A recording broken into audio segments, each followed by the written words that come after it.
ngima bende nitiere kaka idhi taye kata kaka odhi donjo e wechegi mag NADCO.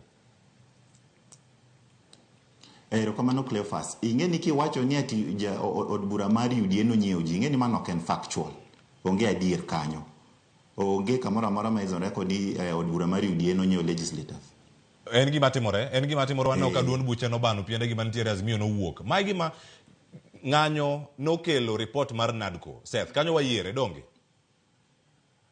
En ang'o manokelo twak manokelo report mar NADCO?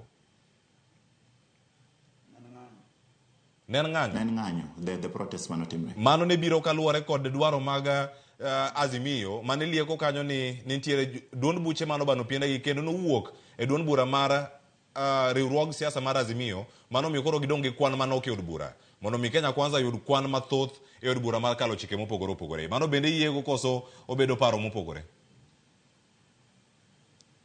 There was that issue makata a court, it was litigated, Jubilee pod ni a court gi kesa inano.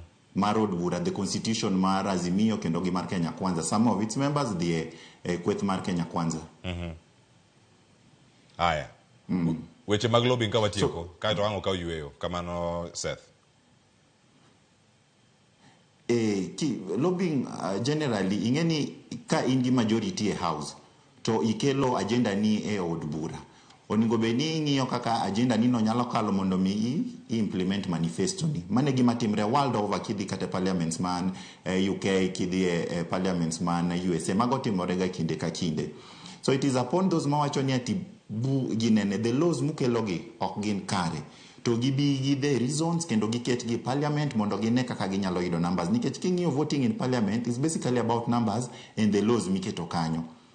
So ineno ga kapogre aparo ka ni timo BBI parliament mokalo ni nitiere joma ne nie kweth mar Azimio mane ochung' to wacho ni ooyo kata kodwaro ni BBI ni okal kaka Otiende Amollo, kata kodwaro ni BBI ni okal nitiere achiel ariyo adek monyalo loko. Mane gima onego bed ni timre e parliament. Kapo ni nitiere gimoro ma jogi neno ni rach tibire parliament. Aseneno kata e od bura wani ka jo UDA moko wacho ni ooyo chik ni to close makama to de ber kwa loko. That is the essence of parliament. Koro ka ok ginyal time e parliament to kara gidwaro ni gitime nade?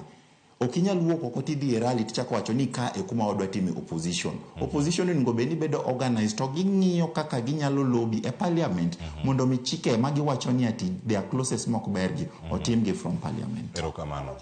Erokamano. Ida medo moro matini be kaka to ka yue nikech sama riwe to serom. The politician kata jwana siasa di rally nyalo bedo classify kaka community engagement consultation mag jopiny. Koro kosa ng'isi jopiny titing'o ji tiduogo kanye iduogo e parliament. Donge ne ka kisungu luongo ni chasing our own tail. Gima nochako wacho chema koro Seth chako tiekorego. Sirikal ji dhi e competition mondo uyud ji mang'eny mondo mi pass go agenda maru kanye e od bura. Koro Seth onego